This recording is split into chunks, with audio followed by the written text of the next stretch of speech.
తెలంగాణ ఆర్థిక పరిస్థితిపై deputy CM బట్టి విక్రమార్క అసెంబ్లీలో శ్వేతపత్రం విడుదల చేశారు. 42 పేజీలతో రాష్ట్ర ఆర్థిక స్థితిగతులపై బుక్లెట్ రిలీజ్ చేశారు. దీంతో చర్చకు ముందే మాట్లాడడానికి సమయం కావాలన్నారు హరీష్ రావు. సభలో సభ్యుల హక్కులు కాపాడాలన్నారు. చర్చకు ముందు 1 గంట టైం ఇవ్వాలని కోరారు అక్బరుద్దీన్.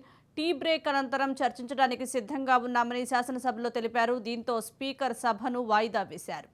తెలంగాణ ఆర్థిక పరిస్థితిపై డిప్యూటీ సీఎం బట్టి విక్రమార్క అసెంబ్లీలో శ్వేతపత్రం విడుదల చేశారు. 42 పేజీలతో రాష్ట్ర ఆర్థిక స్థితిగతులపై బుక్లెట్ రిలీజ్ చేశారు. దీంతో చర్చకు ముందే మాట్లాడడానికి సమయం కావాలన్నారు హరీష్ రావు.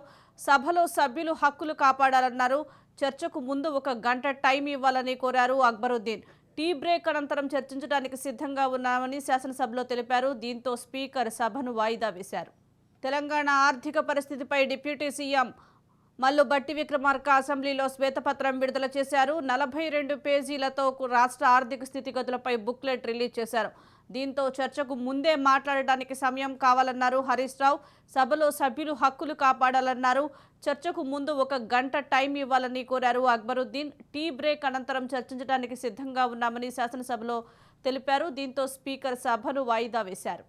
తెలంగాణ ఆర్థిక పరిస్థితిపై డిప్యూటీ సీఎం బట్టి విక్రమార్క అసెంబ్లీలో శ్వేతపత్రం విడుదల చేశారు. 42 పేజీలతో రాష్ట్ర ఆర్థిక స్థితిగతులపై బుక్లెట్ రిలీజ్ చేశారు. దీంతో చర్చకు ముందే మాట్లాడడానికి సమయం కావాలన్నారు హరీష్ రావు.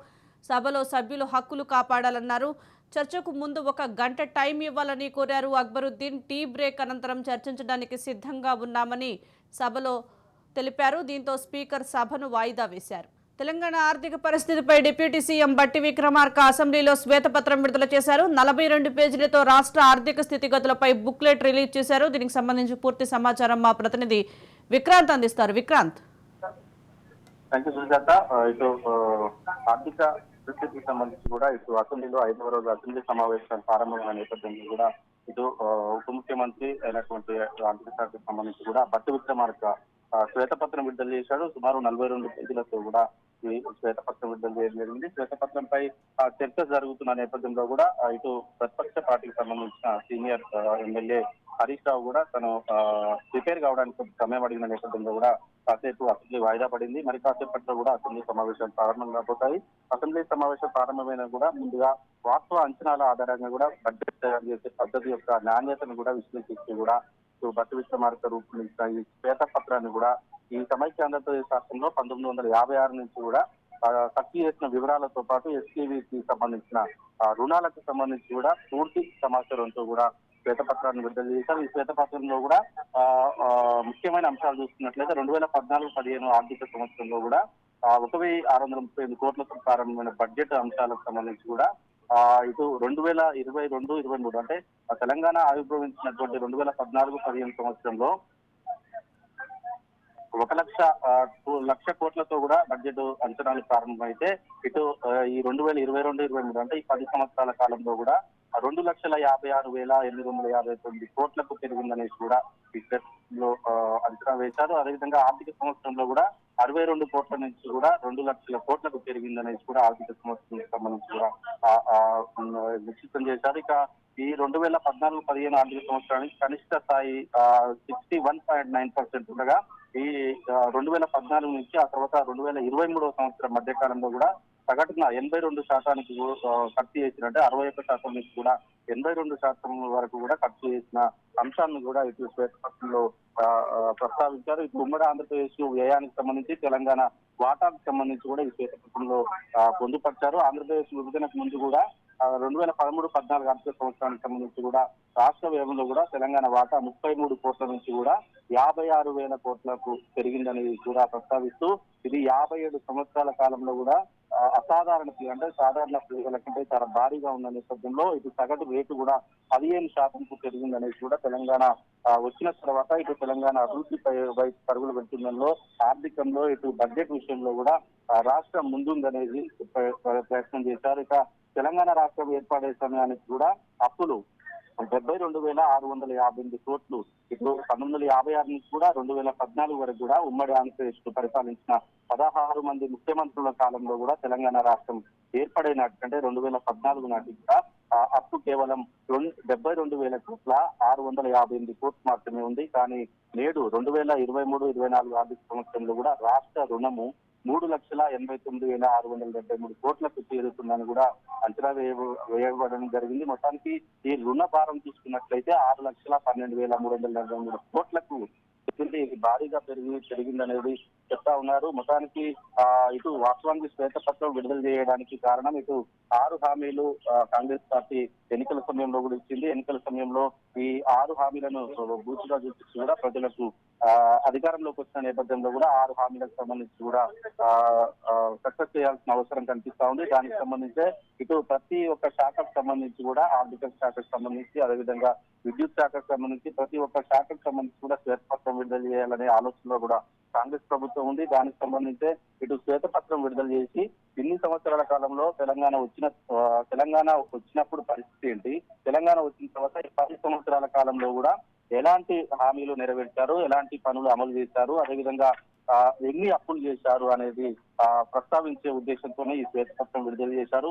దీనికి సంబంధించి రెవెన్యూ రాబడి విషయంలో కూడా 14% ఉండగా తెలంగాణ అభివర్ణించినప్పటికీ రెవెన్యూ రాబడి విషయంలో చెల్లింపులు భారం విషయంలో కూడా 14% ఉన్న నేపథ్యంలో నేడు మాత్రం 2023-24 వచ్చేసరికి అది 34% పెరిగింది.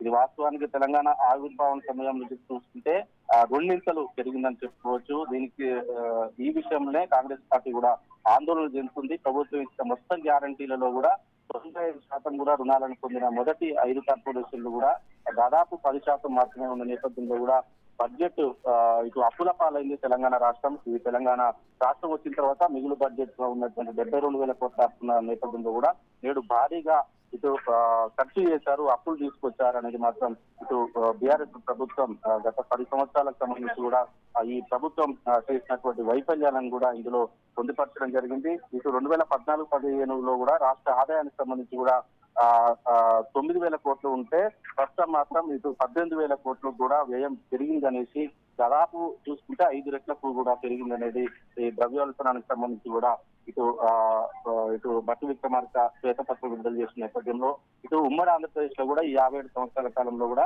తెలంగాణ ప్రాంత అభివృద్ధికి కూడా కేవలం 5 లక్షల కోట్లు ఖర్చు చేశారు. అప్పుడు ఉమ్మడి ఆంధ్రప్రదేశ్ లో ఇటు తెలంగాణ ఉన్న నేపథ్యంలో కూడా కేవలం 4,98,000 కోట్లు మాత్రమే ఖర్చు చేశారు.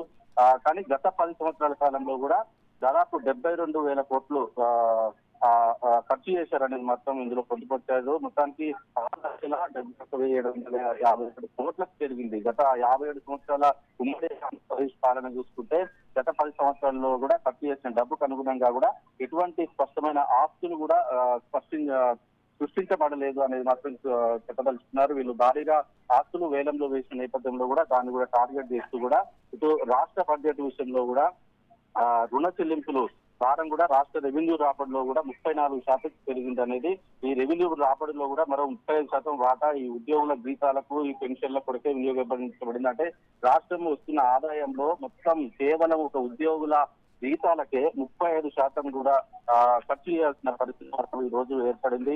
ఇటు 2014లో కూడా రాష్ట్రం మొత్తం 100% రోజులకు అనుకూలంగా కూడా ఈ బ్యాలెన్స్ కలిగి ఉంటే 10% కంటే తక్కువ రోజుల్లో కూడా రాష్ట్రం సానుకూల బ్యాలెన్స్ లో కూడా కలిగి ఉన్న పరిస్థితి వచ్చిందనేసి చెప్పడం జరిగింది. మొత్తానికి మొత్తం విశ్లేషిస్తే 2014లో మిగులు రాష్ట్రంగా ఉండే దేశంలోనే అత్యంత వేగంగా అభివృద్ధి చెందుతున్న ఆర్థిక వ్యవస్థలో కూడా ఒకటి తెలంగాణ రాష్ట్రం. దీనికి సంబంధించి ఇటు తెలంగాణలో మార్పును కోరుకున్న దానికి అనుగుణంగా కూడా ఇటు తెలంగాణలో బీఆర్ఎస్ ప్రభుత్వం ఏర్పడిన నాటికి కూడా తెలంగాణ ప్రజలు మార్పు కోరుకుంటే ఆర్థిక సవాళ్లను కూడా బాధ్యతాయుతంగా పారదర్శకంగా అధిగమించడంలో కూడా ప్రభుత్వం వైఫల్యం చెందింది. బీఆర్ఎస్ ప్రభుత్వం అనేది మాత్రం స్పష్టంగా ఈ శ్వేతపత్రం 42 పేజీలకు సంబంధించిన ఈ శ్వేతపత్రంలో కూడా బీఆర్ఎస్ పార్టీని మాజీ ముఖ్యమంత్రి కేసీఆర్ ను ఈ 9.5 సంవత్సరాలకు సంబంధించి కూడా కేసీఆర్ ని టార్గెట్ చేస్తూ కూడా ఆర్థికం దివాలా తీసే విధంగా రాష్ట్రాన్ని దివాళీ తీసే విధంగా కూడా రాష్ట్రాన్ని అప్పుల పాలు చేశారు. అప్పులు తేవడంలో భారీగా నిధులు సమకూరుస్తున్నారు. ఇటు ఆస్తులు సృష్టించడంలో బీఆర్ఎస్ ప్రభుత్వం వైఫల్యమైందనేది మాత్రం ఈ శ్వేతపత్రంలో పొందుపరిచారు. ఈ శ్వేతపత్రాన్ని ప్రస్తుతం వాళ్ళు టైం కావాలని కోరిన నేపథ్యంలో కూడా సీనియర్ ఎమ్మెల్యే బీఆర్ఎస్ పార్టీకి సంబంధించిన సీనియర్ ఎమ్మెల్యే హరీష్ రావు కూడా సభ ప్రారంభమైన వెంటనే హరీష్ రావు కూడా మాట్లాడతారు. ఈ బీఆర్ఎస్ ప్రభుత్వాన్ని 9.5 సంవత్సరాల కాలాన్ని కూడా టార్గెట్ చేస్తూ ఈ శ్వేతపత్రం విడుదల చేసిన నేపథ్యంలో కూడా ఇటు హరీష్ రావు ఏ విధంగా రియాక్ట్ అవుతాడు, ఈ శ్వేతపత్రం పట్ల ఏ విధంగా రియాక్ట్ అవుతాడనేది మాత్రం చూడాల్సి ఉంటుంది. మొత్తానికి ఇదిలా ఉంటే మాత్రం మరి కాసేపట్లో అసెంబ్లీ సమావేశాలు ప్రారంభమైతే హరీష్ రావు వేసే కౌంటర్ ని ఇటు అధికార పార్టీకి సంబంధించి కూడా ఎలా కౌంటర్ వేస్తుంది అనేది మాత్రం చూడాల్సి ఉంటుంది.